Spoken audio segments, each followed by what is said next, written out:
Faria provavelmente uns 20 dias.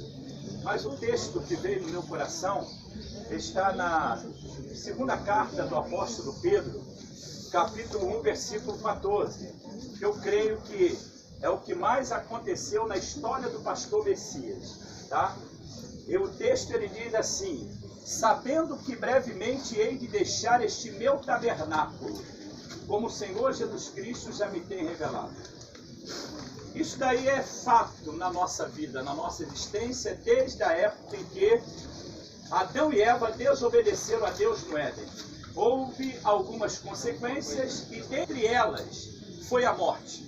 Dali para frente, o homem conheceu a morte por causa da desobediência e até hoje isso tem atingido a humanidade, independente de acidente, de vírus, de infarto, de derrame, seja lá o que for.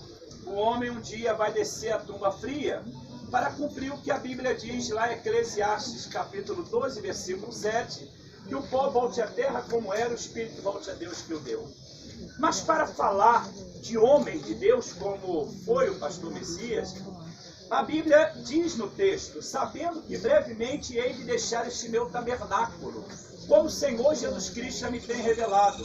Ele era um homem revelado, era um homem que andava com Deus, era um homem que levantou tantos talentos e teve revelações benéficas, lindas, da parte de Deus.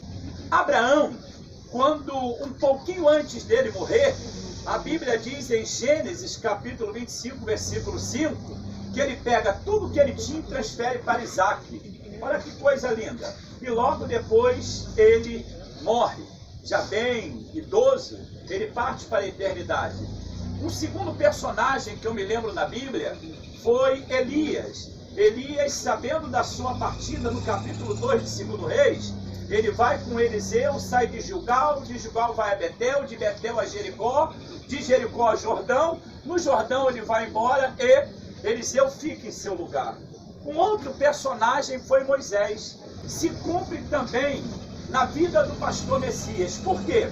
O homem, quando vai embora, a coisa mais gloriosa que tem é ele deixar um legado. E ele deixa legado. Ele deixa uma família linda, uma família abençoada. Eu converso muito com o pastor Gelson, vai sempre lá em casa, estamos sempre batendo papo. E ele fala muito da família. Da família que eu mais me dou é com a Cimeia. Tá? A Cimeia é a sobrinha do pastor.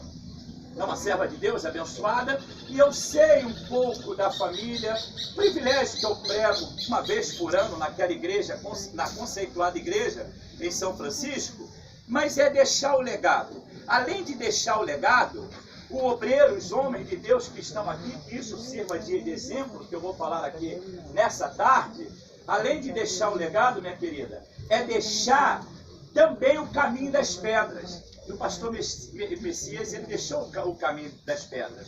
Como é deixar o caminho das pedras? Moisés estava para partir para a eternidade.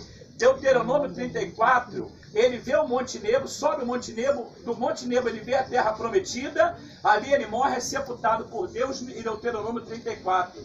2 capítulos antes, a Bíblia diz no capítulo 32 que ele chama o seu sucessor, Josué, Deuteronômio 32, 2, e diz assim para Josué: goteje a minha doutrina como a chuva, e destine o meu dito como orvalho. Ele deixou claro para Josué, para ter sucesso, ele teria que fazer igual Moisés, era gotejar a palavra, era doutrinar a palavra. E isso o pastor Messias deixou. Ele deixa os vice-presidentes, ele deixa uma igreja organizada, estruturada, um ministério maravilhoso, obreiros capacitados. Teve um obreiro que passou aqui perto de onde eu estava, quando vocês estavam chegando, e ele disse assim: quem aprendeu, aprendeu, quem não aprendeu, perdeu a oportunidade. Então ele não sabia que essa palavra já estava em meu coração. E o reverendo, posso chamar de reverendo, né? E o reverendo, ele parte deixando exatamente isso. Olha quantos valores, o líder de cerimônia, né, pastor? Ele é um prata da casa. Olha quantos valores o pastor deixou abençoados para dar continuidade à obra dele. Que Deus abençoe a todos em nome de Deus.